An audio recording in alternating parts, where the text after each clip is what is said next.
Hello, everyone. We're live. I go by Jay, and I'm a DevRel engineer at the Midnight Foundation. Today, I want to cover some basic coding concepts, review a new example repo that we've put together, share some dev tools with one of our members of our team, and then show you what a production app looks like on a mobile application with one of our ecosystem partners.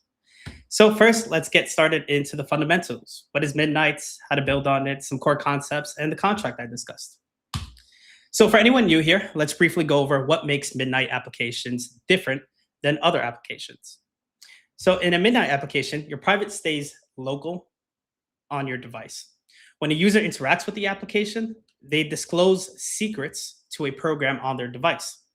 When an update is made to the network, rather than sharing those secrets, the application generates proofs that a specific program ran with those secrets. So the proof acts as a verification layer between the users and the blockchain. And once those proofs are generated, users can read data, they can submit updates to the chain, and they can process transactions. Now, all types of businesses that previously weren't able to run on public blockchains, now they can access all of our tools, all of this amazing resources on our network. Now, the second biggest distinction between Midnight and other networks is our token model. So we have a token called Knight, which is the currency of the network. It grants you voting rights. It allows you to update the network, and we use it to secure the network. By holding on to Knight, you generate dust in another account. And when you make updates to the network, you actually spend from that dust account. So dust is the resource you use to process transactions, while Knight is the token you use to hold value. So dust is non-transferable. You can't send it from one person to another. It's non-speculative. So there's no reason for people to really hoard it. And since there's no reason for them to hoard it, it doesn't really influence your price of your application when you're processing transactions, you're making updates. So it allows business to have stable, predictable costs. And it's shielded, so you won't telegraph your financial movements. So if you're placing a large position, people won't be able to anticipate it, front run it, and do some sort of like MEV attack on it. So the two resources make it possible for us to separate our account data with our financial data. So you can, let's say, update a video game that's on a blockchain without revealing your personal data. You can vote on proposals, and no one will be able to see all the updates when they look at your wallet. So to reiterate, Midnight applications hold your private data locally on your devices, generate proofs that allows you to make updates to the network and access it. And then when you make updates, you spend from your Dust wallet. So the only time you really need to use Knight is if you want to transfer value, vote on updates to the network, or secure it. So now let's get into how this really works and applies to the real world. So how does the Midnight application really work? So first, developers write a Compact contract. Compact is our programming language. And in it, they would define their ledger state, the things that are going onto the ledger, going to be public, accessible to other users within the network. Their witnesses, those are the functions that utilize their private data. And then their circuits, those are the main functions that are running. They're generating the proofs, so on. So a user takes an action in the dApp. The dApp calls a proof server. The private data stays local on your device, as we mentioned. And then the proof server uses the contract circuits, the user's private witness values to generate the ZK proofs. The transaction and proof are submitted to the Midnight network. And then the other nodes can verify that the proof was made without ever learning about the private data. So they get the proof about their information, allow them to access the network, make updates, process transactions without ever seeing their core private data. And let's cover a real world example with a locker room. So this is something I put together yesterday, actually, and I'll be able to share this with you immediately. But consider how a locker room works. So a company can add a locker to a locker room. And with each locker, we want to be able to identify them, right? Right here we have 1, 2, 3, 4, 5. And with each locker, must have an ID to reference them. And we must have to be able to determine whether they're locked, whether they're open, if they're able to be rented. Now, assuming a locker is open, then whenever someone accesses it, they need to secure it with their passcode, and that'll prevent other users from accessing the locker. Or when they want to open it themselves, they have to prove that they know the password in order for it to open. So now let's work on the locker system and how this actually gets built. So let's cover the fundamentals that we briefly touched on. So for Midnight, we have our programming language called Compact. which is similar to TypeScript. So if you're familiar with TypeScript, you can pick this up fairly easily. Now, here are the 5 main pieces that you need to consider with pretty much any contract that you write on our network. So the ledger, as I mentioned earlier, this is what gets published on chain. That's available for others to view.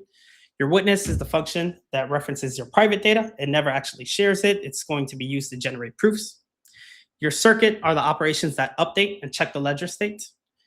And it produces the zero knowledge proof of correct execution. Now, within each one of your circuits, you typically have a lot of asserts and a lot of discloses. So that's what you see here at the bottom. An assert is when you want to verify information before you make an update to the network, before you process an action. You want to make sure, like, hey, is this code correct for this locker before we allow them to open it, right? Or we want to verify, in some cases, like, does this person own this asset for them to be able to transfer it? And lastly, disclose are facts about the local data that are made public. And it's important to pay attention to what you disclose because you are actively saying, hey, I'm going to publish this to the network. So you want to be aware of what you're putting there. Now let's get a little bit deeper into the code of this contract in specific. So if you've seen like our counter example, it's super simple, doesn't have things like enum, structs. Our bboard has a bit more, but I figured I'd dive into this a bit. So when I was thinking about the locker example, I'm thinking, all right, one of the things we need to determine is it opened, is it available, or is it rented? And whenever you have a fixed set of possible values, then you want to use an enum. I almost look at it as like a drop-down selector, right? If I'm visualizing these kind of things. And now a struct is when you want to have structured data that always has to go together, right? So in this case, the structured data has to be whether the locker is available or whether it's rented. And then we also need to accompany that with a code, right? Because if it's rented, we want to check that it's rented. And then we want to check, all right, if I'm trying to open it, I want to check what that code is in order for me to open that locker. Now, the witness in this case is the code. So it's going to be a 4-digit PIN that people are actually passing through. And that'll allow you to check, all right, do they know the right password? Can they get in? So on. This next one is really important, persistent hash. You'll notice it as people are trying to post commits to the ledger. They don't want to reveal the private core data, right? They want to reveal a hash of that data. So in this case, if you look at our scripts on the bottom right, you can see we have a circuit here that takes in the code, right? And it knows that it's going to return something in bytes 32 because earlier we defined the code hash in this struct as bytes 32. So we want to make sure that the values match. And then we want to return the persistent hash. This allows us to hash multiple things if you look at our function in our docs. But in this case, we're hashing 2 things with the same data types. And right now, we're just kind of passing around locker v1. And this is going to allow us to create a more complex hash with the code that the user is passing in. So look at the different types of hashes that we have available in our docs, depending on what your use case is, how permanent it needs to be, whether it's used just within that circuit. Look at the rest of the hash functions that we have. But whenever you're dealing with private data and you want to, let's say, publish something related to it or use that as a piece of information, and then publish a fact or something else based on that, you generally want to hash that information and then post the commit. And then disclose, as I mentioned earlier. In this case, we don't really care if people know, hey, locker 1, locker 2, locker 3. In some cases, you may want to obfuscate that ID, but in our case, we don't really care. So we're just disclosing it so that people can reference it later. So those are core functions. And now our witnesses. So we have a locker private state. So this is where it's stored locally. It's in a separate file, usually witnesses.ts. None of this information is actually provided to the network, right, or your proof server or indexer. In this case, it's a super simple witness file. All we're doing is setting the code here. So we're taking in the code from the user saying, hey, we have a new code, and let's format this properly. And then whenever they are calling that function, it's returning that new private state that we defined with that code and the actual value. All right, so that's the witness. Now, one thing I want to cover is that that's the programming language, right? That's compact. That's kind of the key things that you need to know along with the witnesses. Now, looking back at our diagram of how does it work earlier, we covered essentially from like the left of the web browser. Now let's touch briefly on the right of the web browser. So the right is where you have the indexer that's keeping track of the information that's on the chain that allows us to look it up and retrieve that information. We have the node that is actually processing these updates. And then we have the proof server that's generating the proofs. Now, this is specifically for undeployed networks. So if you're running something locally, you will always have to have these three no matter what. Whether you're running your node locally, whether you're doing a pre-prod, preview, or even mainnets, you'll have to have your node, your indexer, and your proof server. These are the default ones for undeployed. And if you click on this link, we can share the slides later.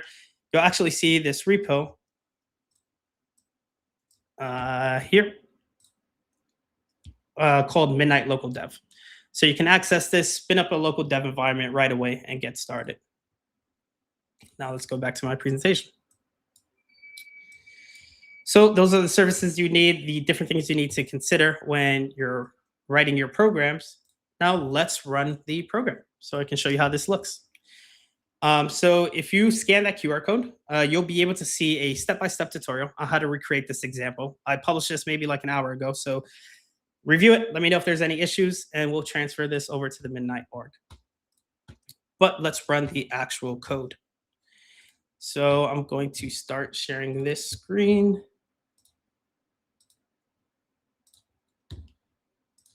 And in a minute, you should be able to see my code. Cool, I see it up on the screen. All right, so of course we have our README, we have all the basic instructions. The first thing you need to do, no matter what project you're working on, as I mentioned, you have those three services. You want to get your proof server up and running. I've already made all the scripts for this, so you can look at the repo, look at the tutorial, and see how this all works. But let's get our proof server running. So it actually is running already. Just check in Docker. Now we want to install our packages. One thing I want to note here when you're going through your packages is we've recently updated to Ledger V8. So let's take a look at our packages. All right, so one thing I want to note here is you have to update your Ledger packages here to Ledger V8. So it looks like this. And then you want to make sure that you follow the compatibility matrix within our docs to figure out which other packages are compatible with that Ledger. So in our examples, we're going basically for the main updates and everything above so that we don't have to make constant updates as patches are released, minor updates are released. So whenever you look at our example repos now, you'll kind of see this standard going forward. All right, so that's our package. That's something for you to consider while you're building. Now let's compile our contracts. And you can see that there were three circuits that compiled. So in my presentation, I went over the ledgers, the structs, the enums, the persistent hash, but we didn't go over the actual functions or the actual circuits that are being run to make updates to the network. And while I'm actually running the CLI, I'd like to take the time to do that now. So our CLI is going to start, and generally it's going to ask for a wallet for us to connect to. I've done this several times, so let me just connect to a seed I already have rather than generating one, then trying to fund it, then getting dust to generate. So now it's syncing with the network. And while that syncs, let's look at our program. So we went over the enum. We went over the struct just briefly while you're writing programs. Ledger V8, you need to have your language version from 22 and above, I believe. You could double check that, but I've been updating a lot of repos recently. And as far as I remember, it's 22. So you want to make it 22 and above. You want to update the compact standard library, and now getting to the rest of our content. So let's go a bit more detail into the actual lockers. So the lockers is a map, and in the map, what we want to do is monitor the ID, and then we wanted to monitor the details of that locker, right? So we have the locker ID, let's say starts at 0. Then we see, all right, what is the status of that locker? And then what is the code that's associated with that locker? So that's what's being placed into here. And then we have a counter for our total lockers that will allow us to keep track of the IDs going forward. Now, one thing to notice, and one thing you may be inclined to do, and I've done it before, and I realized it doesn't work, is you may just say, hey, instead of monitoring things separately, why not just put counter here? And you can't make counter here. It just won't work. It won't compile. In order for you to have an ID that's kind of increments one by one, you have to use uint64 and then include some increment details in your circuit. So that's how this works here. Now, this is my code. So we're taking in the code that the person is passing along from their interface, and then we're going to use it here. And the way to pull it into our contract is by using witness my code, and then whatever the data type is. This is the persist that we went over earlier, so we don't need to touch on that. But let's touch on the core functions of this contract. All right, so as I said that, the contract finished going to the next step, which is asking me, do I want to deploy a new one or do I want to join one? Instead of deploying, let's join a new one. And this is an old contract from yesterday. So I joined the contract now, and it has all these available options. You can look through kind of the APIs and the CLI later to see how this is all written. But let's cover this first one. So adding a new locker. Whenever we add a new locker, our application is going to look at our contract. It's going to reference this here, add a locker. So let's do that. And while that's processing, let's go over what's happening. So when we add a locker, we want to take the ID. And now, as I mentioned earlier, these total lockers here, it starts with a counter that is starting at 0. So whenever we first say this and we want to add our first locker, right, we'll read what the value is. In this case, if we're starting from scratch, it would be 0. We want to assign that to the ID. So now I want to say, okay, let's look up that ID within our lockers map. So we pass along the lockers, right? And then in this case, we're inserting something into it. So we're saying, okay, based on this ID, I want to update the locker struct, right? And assign the status to available because it's a locker that we've just created, and the code is nothing. We haven't added the code.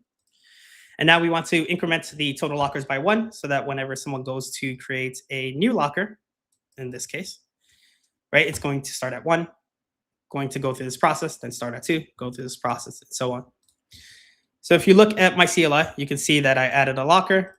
The locker added, the ID is 5, right? And if we want to double check, you can say, all right, let's show the locker count. And all this is doing when I show the locker count and saying, hey, let's look at whatever the total lockers are in the contract, right? And we know that the total lockers is 6 with IDs of 0 through 5. So that's how you add a locker. Now let's get into renting a locker. So I just created a locker. Let's rent one. And then the one we want to rent is going to be the newest one we created with an ID of 5. So let's rent that one. And it's going to ask me for a 4-digit password. So let's say 1111. And now it's renting a locker. So what's actually happening? So it asked me for ID. You saw when I ran this, right? I said I want to rent a locker. Asked me for the ID I wanted, and I provided 5. So in this case, we're saying, okay, we're passing in the ID through the parameter. We want to make sure that we're aware we're disclosing it to this variable, and we're calling this public ID. And we're going to reference this to look up stuff within our ledger to make sure it's good to process, and also to make our updates. So first, we want to make sure, all right, is this public ID a member of our lockers, right? So in our lockers mapping, do we have this public ID there? Because if it's not there, then the locker doesn't exist, making this up. Right? So the locker will tell you it doesn't exist. Now, if it does, we continue on to the next step. And we want to look up what that public ID is because it's a map. So this is another thing to keep in mind. Whenever you're looking at a map and you want to interact with the information on the second part here, like the locker in this case, you would first have to look up what the key is, right? In this case, the ID, in order for you to reference that other locker data. So now we're looking this data up. And now we have, with this box, we have a status, and then we have a code hash, right? So we want to assert that the status is available, because if it's not available, then we're going to say, hey, this locker is already rented. You can't rent it. And now once that's passed, once we validated that this is available, it is a locker that does exist. What we want to do is we want to insert into that map the public ID, right? The one that we're going to update. And then we want to change the status to rented. And then we want to push our hash onto the chain, right? So here you can see it's referencing the witness that I'm providing manually in the interface. Then it's hashing that witness, and then it's disclosing the hash over to the chain. And that's getting stored as the code hash. Now, lastly, I want to open up a locker, right? So let's say that's step 3. Let's try to open maybe the first one. And I don't remember what the code is, maybe 1992. Wrong combination, so that didn't work. But we do know a locker that does work. So let's open 5. And that one was, I believe, we put 111. So now it's opening locker 5, right? So let's check what just happened. So again, we're passing along the ID of the locker we wanted to check. In this case, I passed 0, and it told me I didn't know the password. So let's try the next one. I typed in 5, and well, we know the password to 5, right? So again, we're assigning the ID to this public ID. Then we're looking, is this public ID a members of the lockers? Does it exist? If it does exist, we want to look up that locker to find the rest of the details. We want to make sure that this isn't rented yet, and we want to make sure that it's the right combo, right? So in this case, we're checking, does the hash that it has stored on chain match what I've just provided in the CLI? If not, then it'll tell you wrong combination. Otherwise, it'll continue. It'll insert again, because it's a map. You have to insert and then insert the ID and then the status of the locker. So now the locker is available and the code hash is empty, right? Because there's no longer a password there. So if we look at our ID, so we provided locker ID 5, we provided our combination. It was correct. Got a check. So locker 5 is now available. Now I've taken my stuff out. Now it's available for other people to rent. All right, so there we verified that I knew the password without revealing the password to the network, and I'm able to access and make updates to the network without revealing my password. So that's the locker, and then the witness functions are here, which we kind of already went over in our presentation. But those are the core things that you need to keep in mind whenever you're writing your contracts, is your compact contracts, all your different ledger states, your asserts, your disclose, making sure that they address all of the different edge cases that people can't access data they're not supposed to, or make updates that they're not supposed to. So that's the core of this contract. You can view more of it at that link. Again, I mentioned a step-by-step guide there, so you can follow along there if you want to recreate it from scratch. And I'll be moving that over to our org later today. Now let's get back to my presentation. So as always, whenever I speak with all the developers in the community, talk about our projects, everything we're working on, I always want to share resources, things that you may all find useful. So let's hop into that. The first is this resources here. So we have our developer hub on our website, where you can see all of the different activities and things we offer on the DevRel side for developers, whether that's news, starter kits, anything you need to find out, you can find in the developer hub. We have this getting started section within our docs. So it'll teach you how to install everything one by one and get started. We have our awesome dApps repo. And there you can see examples from other people building on our network, some examples that we put together ourselves. I'll put this example I just went over on our awesome dApps repo later today. And of course, some of you are watching from our Midnight YouTube, so you can always tune in every Wednesday for a dev hangout to see what we're working on. Tools, we have some new tools that are starting to spring up, already available on pre-prod. Some are even going to mainnet, so let's cover some. Midnames, if you're looking for decentralized identity and name services, one of our ecosystem partners are providing that. So you can get started right away, onboard users without you having to build these things from scratch. And I encourage everyone to look into name services, because I think it's a really cool feature and has a lot of really unique use cases. Next is 1AM, which is a wallet. If you're familiar with Web3 Fast, this is kind of the newest version of Web3 Fast, which is 1AM. Their team has created a wallet that you can now utilize. We'll get that into our docs. And it's a no-code builder. So you can just type in what you want to build. It'll help you build it. Of course, our friends over at Mesh.js, they're creating different templates, starter kits. Their main guy, Eric, he posted an updates recently that you can view on how to get started on pre-prod today. And of course, we have our MCP server. So if you're working with Claude and you want a skill, or you want an MCP server to kind of look at our docs, reference the latest and greatest information on Midnight, we do have that available for you to check out. Now, all of that is listed right here in this QR code. So I was going to go link by link, opening it up, but you can get everything you need here in this QR code. It's a 2-page doc that has all of our programs, all of the different things that you can engage with, and how to get started building. And how we support our developers real quick. We have our Midnight Academy, where you can learn our curriculum on Midnights that we put together. You can get certified and prove that you know how to build on Midnight. We have our Zealy Quest, which is a gamified learning experience where you can earn points, win prizes, and kind of compete with the community over completing different challenges. We have our Elite Fellows who are here to help you learn about Midnight and development. There, they are hosting sessions, they're hosting meetups, they're putting together content, videos. They're doing a ton of great work. If you're in the Discord server, you'll see a ton of them there. Reach out to them, engage with them. They're here to help. We also have the Build Club, which is our 8-week pre-seed accelerator. So we take ideas from pen and paper all the way to MVP. We help you with marketing, business development. I look at your code, help you define what good code looks like, how to get it up and running. And then at the end, we help you pitch in front of investors in hopes that you can raise some funds. Next, we have our community board where you can see all the different activities we're engaging with. If you look through our issues tab in our community board, you can see DApp proposals. You can see ideas for content, for tutorials. That's where our community gets together and gets the work done. And lastly, we have our Midnight Forum. If you have any questions, things you want to surface to our team, or even updates that you're working on yourself, whether you're a community, ecosystem partner, post it on the Midnight Forum. That's the go-to. I usually look at that right before the dev hangouts to see if there's someone we should bring on board, something I want to highlight. So post there, we'll be monitoring. So I want to thank you. That was a quick crash course on kind of our new example repo, our locker. Take a look at the repo, the tutorial on how to get started. But today, I basically covered all the details on how to make a contract, how to compile it.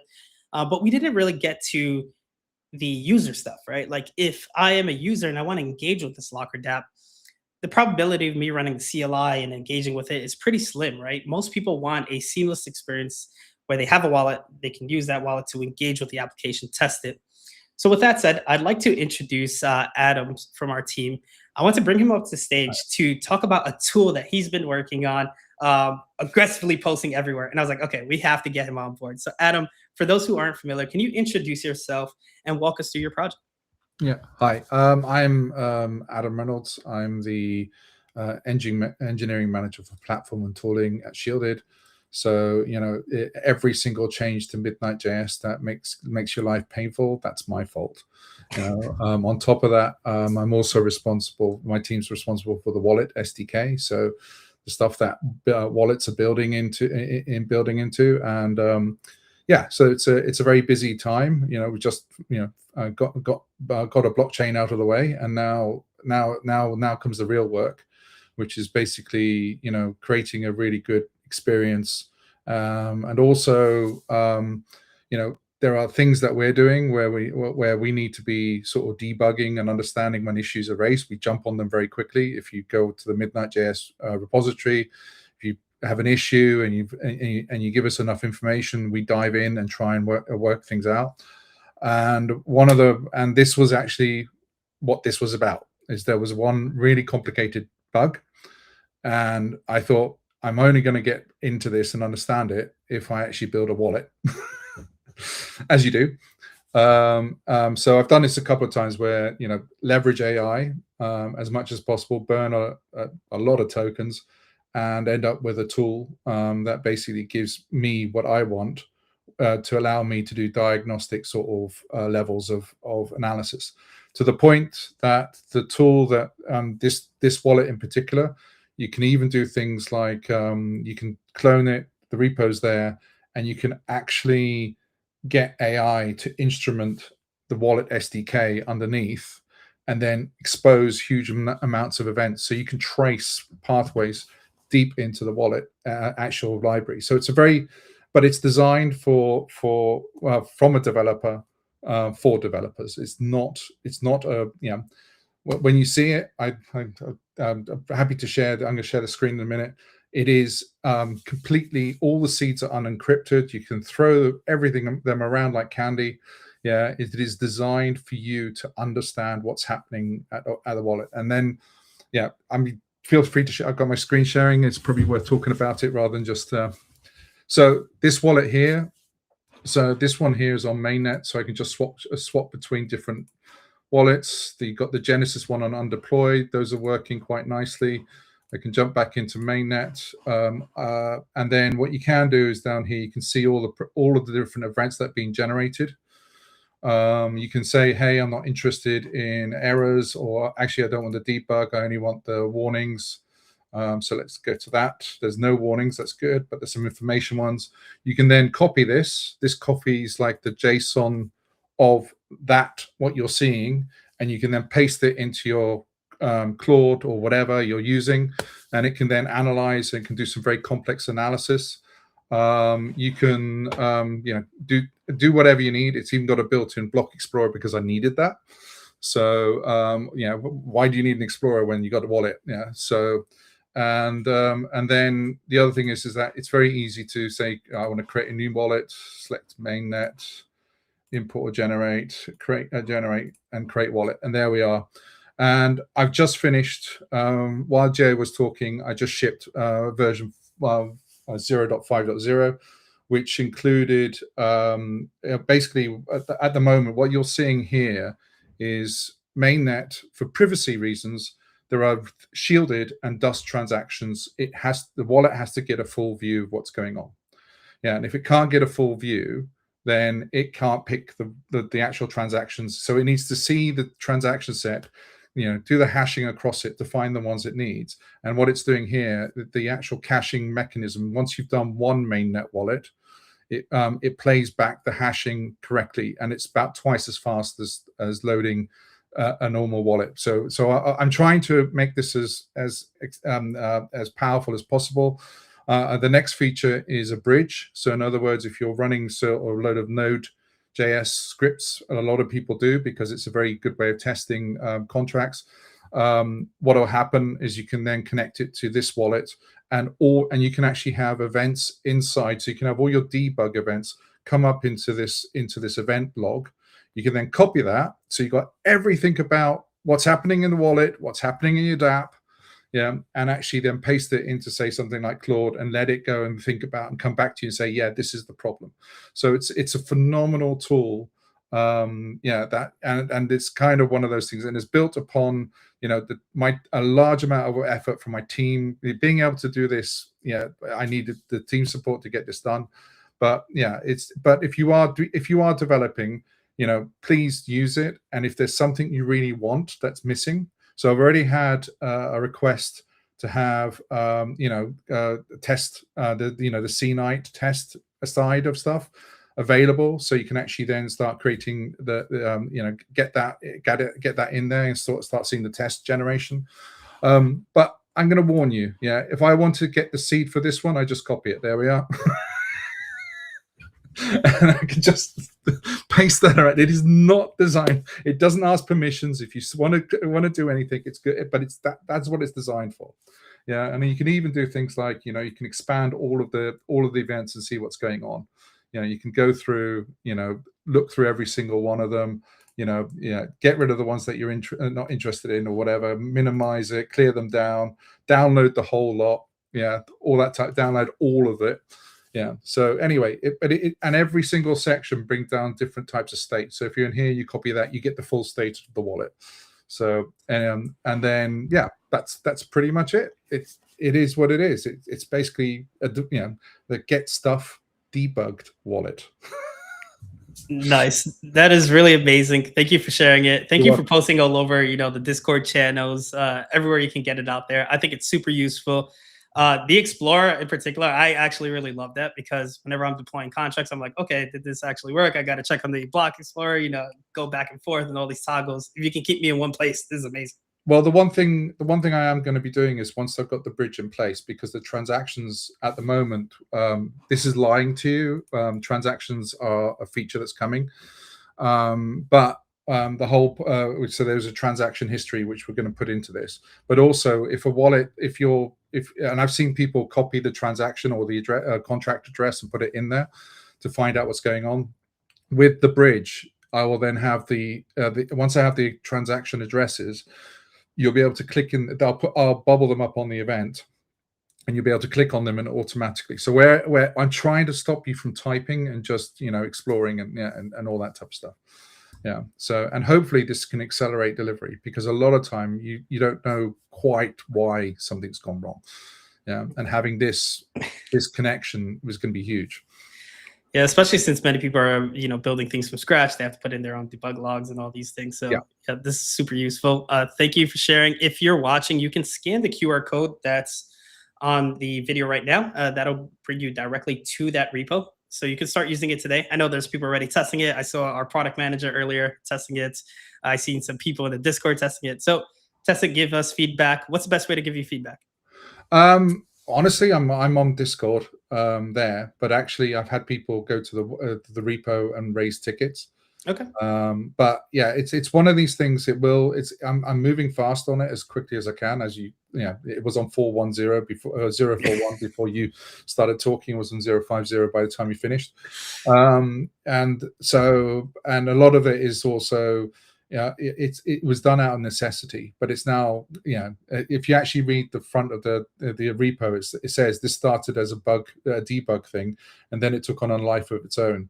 So, and I think actually what from our point of view, it allows us to accelerate sort of testing, because we want to do things like embedded WASM proving inside the wallet. And to achieve that, we want builders to come to us, wallet builders, and know that we've tested stuff, that it works. Yeah. So we need to build our own wallet and hit that hard, so we get all the pain points, and then we get the pain points at the right time. So the cycle is good, and it means that when we have tool builders come to us, we've already gone through the absolute hellish pain points. I really hate Chrome plugin extension manager. It's a horrible person.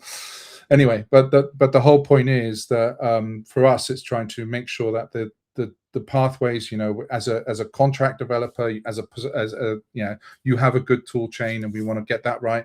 As a dApp developer, we want a good experience there, and then as a tool builder, we want to be able to show you how to do these things. And even the on that repo, I'm keeping up to date with this is the reference documentation.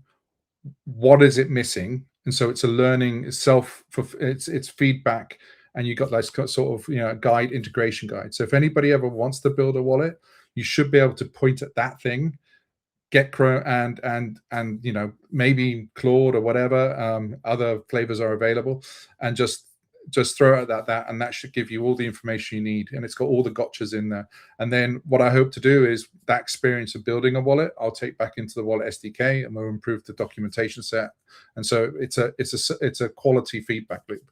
That is the lot of tears and pain on my behalf, but we're getting there.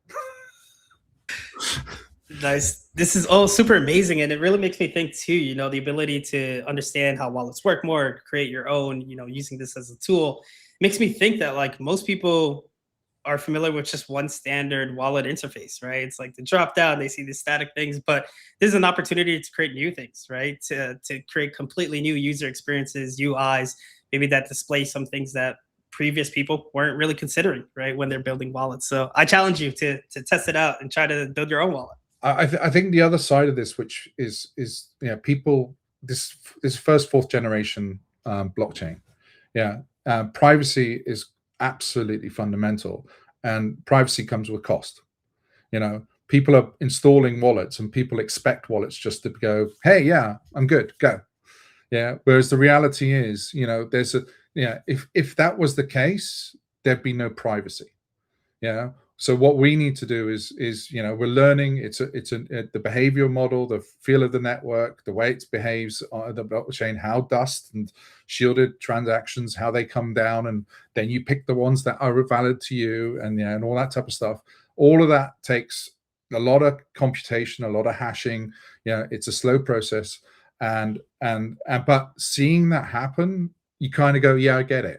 And this is the other side of this, which is, we need to be educating people on, hey, it isn't just you install a wallet and off you go. It's like, no, you install a wallet, and then it has to, anonymously get enough information for it to build a picture of what it's at. And so we'll be improving that stuff, but this gives you a really beautiful insight into the way it works. Amazing. So, enjoy. And the more I look into it too, the more, I start to realize how this all works. And there's all these little kind of like complexities that you don't even really think about, like how the seed's, generating all these things, how it's interacting, what's Yeah. actually happening when you're processing a transaction. Yeah. All super insightful. Yeah. I mean, the things I like to discover is the fact that the Chrome extension manager will kill any service worker after 30 seconds. Yeah, that's just brutal. I had hair before the weekend. Anyway, awesome. right. I'll shut up now.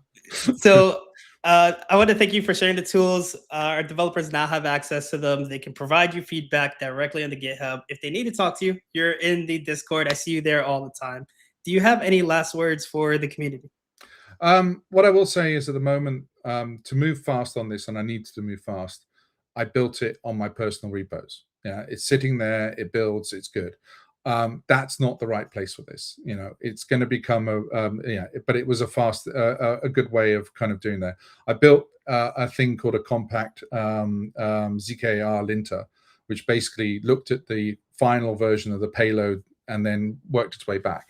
So that itself is also, one of those tools that came out of a debug session where I had to go work out why ZKR is crashing on the proof server, and then it built, and I realized during the process it actually derived a ZKR linter, and I went, hang on, this is a good tool.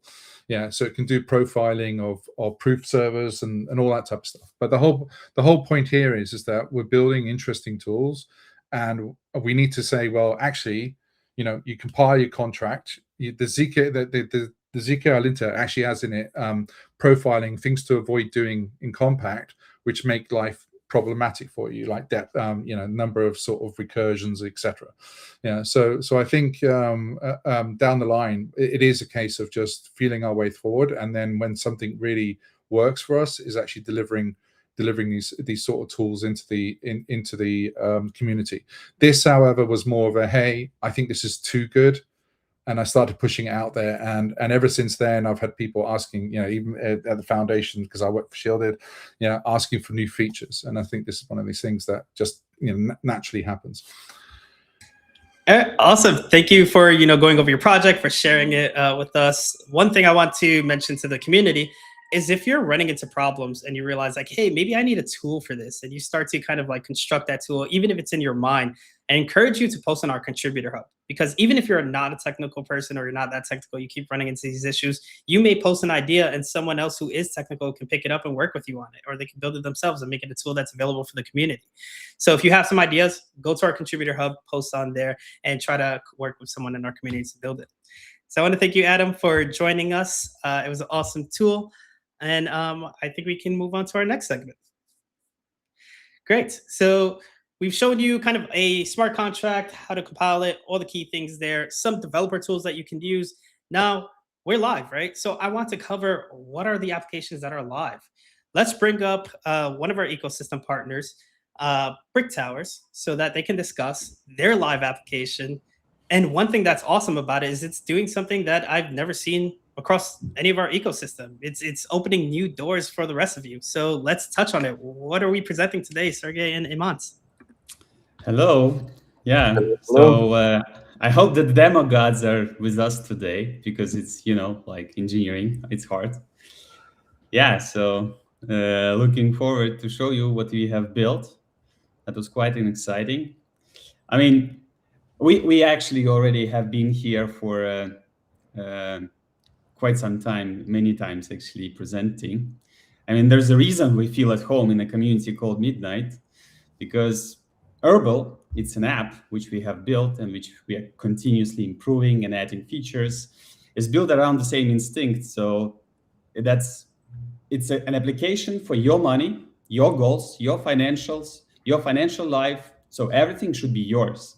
No bank looking at over your shoulder, no one else terms. It should be you who's in the control. So we believe in that kind of democratizing the money aspect, and in a decentralized infrastructure. And Herbal is the savings app which takes care of that and takes that seriously. Yeah, so maybe let me show you and walk you through a bit. So our main design goal was to build for people who are not familiar with blockchain. So like everybody always complains that the adoption is not there yet, and it's mostly because the user experience is not there yet. And you can still see that you cannot completely hide that there is blockchain behind it, but it's like the next evolution and how we see. So basically, the application allows you to create like a goal-based savings plans, either for yourself or for, let's say, a member of your family, like a godchild or just a kid, and kind of teach them in the process a bit about the money as well. So the main screen shows you kind of overview of everything you have in the app, like what has happened, like you can track your savings plans, like the incoming transactions, which what comes in and out, and so on. And yeah, you can see like the total amounts and like different splits that you would expect in a financial application. And then you can create, yeah, these like organize your finances in different savings. You save for a specific goal, or you can challenge someone to do something and achieve, and then they would receive those funds which are added to this plan. Or in case they do not fulfill, it could go to charity and things like that. So for example, let me maybe try to create a goal for someone else. Yeah, let's try. For Vitalik, for example, let's challenge him to make Ethereum quantum resistant by 2029, let's say. And yeah, you can specify like how far in the future. So let's say somewhere in 29 would be a good time for this. And yeah, you put some money in it. So for the challenges specifically, we currently only offer you ADA, but for all the other savings plans, when you save for yourself or others, you can use. We now support Ethereum, Base, Bitcoin, and Cardano as the networks, and the Midnight is now the new addition which we added. Currently, only the wallet functionality, and as soon as we get new assets, we'll also create the savings plans. So, and then like the community or like your friends, which you delegate, can then validate the outcome, whether the goal was achieved or not, and they basically will decide the outcome of it. So in this case, it will go to the association, and basically we can create this challenge on chain. So the screen share doesn't show. It asks me for fingerprint to confirm the transaction, and it should be true. Yeah, sorry, the dev environment needs to wake up. Give it a second. It's a bit faster in production. So one thing I'll comment on here is how you figure out that someone's completed a challenge. I love that because it's hard to validate, right? Like what I actually did, what I said I was going to do. But then in this case, you're basically saying like these 5 friends can vouch for me. Yeah. Assuming, let's say, I don't know, maybe one of them is combative. He likes to mess with you. So you say like 4 out of the 5 friends have to agree instead of having all 5. As long as we have 4 of the 5 friends agree, then I completed my mission. Yeah, exactly. And I mean, in the future, we plan to extend it also with oracles and other things where you can get that information like more automatically. But at the moment, the main use case is this social, which allows to engage with other people and and participate. And now I see that there's names right directly here instead of like wallets, things like that. Are you using some sort of name service, or what's happening there? So here you invite your friends, and basically they have how they have called themselves in the application that you would see, and I mean, you can give them nicknames and so on. But at the moment, this is private. This is not on chain. The names is the private layer in the application, right? So you don't expose that. But the challenge with the blockchain is, which we want to address with Midnight specifically, is really the one around then the privacy of the funds as well. Because here on Cardano, this would be a public transaction and a public balance. And then the next step for us is to improve that actually it happens on Midnight with the shielded tokens. Yeah, let's move on. I'm not sure we're gonna get to finish this. Yeah, I'm having network issues. I'm sorry about that.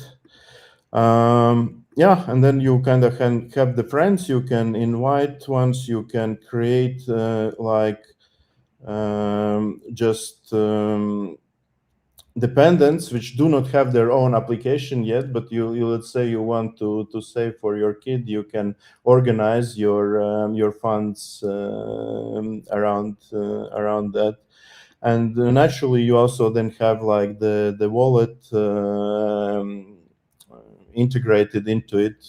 How do you actually manage the funds in the app from where you distribute them to these savings plans? And now the new thing is that we have added the night and also some other shielded coins to it.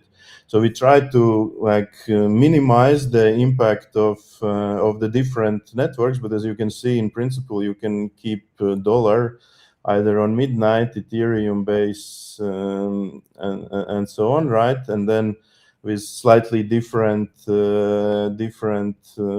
features, kinda.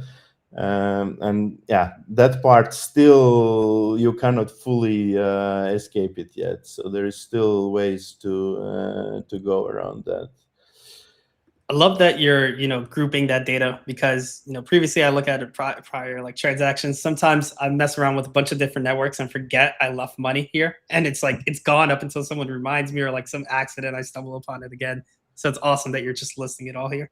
Yeah, so in the end, it's just a dollar or euro which you are moving around. The network should not be the user's concern, and unless you are really optimizing for something very specific. But Midnight is a little bit different in that sense that with the shielded tokens, then yeah, it actually really brings a distinction there. And then yeah, it's like the part of your balance, and eventually if you move more and more funds, funnel them through the Midnight shielded representations, then you can not reveal how much assets you have. Yeah, and you can send some night to your friends as well on the Midnight network. But now let's see if we are still having the kind of the network layer acting up on my Mac. Then if we get this through, so this is doing basically the same wallet functionality which Adam showed, but now in the mobile app. And he said like that. We talked about the proof server, the WASM one being embedded in the web app, right? And here we have actually embedded the proof server inside the app, so the user really doesn't need to care about anything. He downloads the app, puts his fingerprint on, and he's ready to go. So so the night transaction actually went through nicely. So Midnight works. Awesome. What else? Yeah, from other things, we still live in the real world. We need to integrate with the actual financial systems and banks. So we create you an IBAN for your current account or for your savings plans, and you can then directly contribute fiat into your savings plans. So trying to bridge that gap, and recently we introduced also payments. So maybe you saw some news around that in Switzerland, in the Spar shops, you can actually pay with ADA now, and you can do it with Herbal Wallet. Yeah, so I see a comment here about is the wallet available? Yes, it's live. So if you're looking at the screen, you can scan the QR code for Android. I think we have one for iOS as well, right? Yeah, should be there. I guess it's worth to say that at the moment, I think there are no assets available. But as soon as the assets are available, you're free to try receiving them on the address. But the address is already available for you for the mainnet for that. That's on the midnight part, right? But the ADA, Bitcoin, Ethereum, that's all working. I mean, midnight's working as well. It's just that you need to actually have a way to receive something, and then you could. And yeah, I don't know, maybe for geeks, if you are interested in how the dust part works, then somewhere in the settings we also show you like the dust battery, how much you have generated, and your live dust values. But in the end, as an end user, you shouldn't care much, especially when we sponsor the dust for the transactions. Awesome. I love that you took the analogy that we used literally and created this like battery menu for this. So that's awesome. Yeah, you see, it's even charging right now. So yeah, that's great. Okay, cool. So one thing I want to highlight is that if you haven't noticed and you didn't pick up on the team mentioning it, this is a mobile app, right? And this is like one of the first mobile apps I've seen, to work with Midnight to start building. So stay tuned for some more mobile apps to come out, and maybe even possibly some developer tools. Is there any last things you want to share with the community, Sergey or Imants? I think it's also important to mention that we, as a Brick Towers, I mean, Herbal is one of our products, but in fact, we also open for helping other Midnight teams to actually onboard into Midnight, helping with solutions. So we are open for collaboration. So please reach out. Me as a lead fellow, and Imants, follow us on the Brick Towers X page, as well as Herbal, and stay tuned for the next features which we're going to be releasing soon. Awesome, thank you. And Imants, any last words you'd like to share with the community? No, that's just try it out. Give us feedback. We are keen to hear what you think about Herbal, what you want to see there, what you don't like. Yeah, especially the harsh critic. Send it our way. What's the best way to provide you that feedback? You can find us in Midnight Discord for this community specifically, probably the easiest. You can find Herbal app or Brick Towers on X and LinkedIn. Reach out there. Awesome.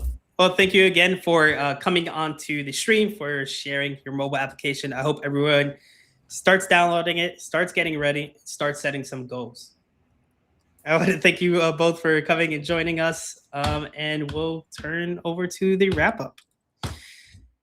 Thank you. So right before we call it a wrap, one thing I want to share is another repo. So I'm sharing my screen here. You can find this repo at our main org repo. So go to Midnight and then Midnight tip jar. So this is it right here.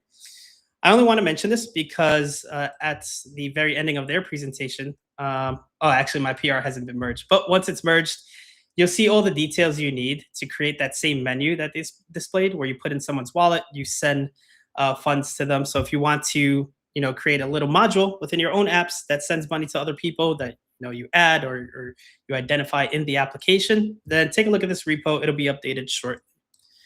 And lastly, there's always different updates happening within our community. So I want to share a big one. We're always watching out for your updates. We're always seeing what you're talking about, whether it's in the forum, our Slack channels, wherever. So this is the latest and greatest update that we have.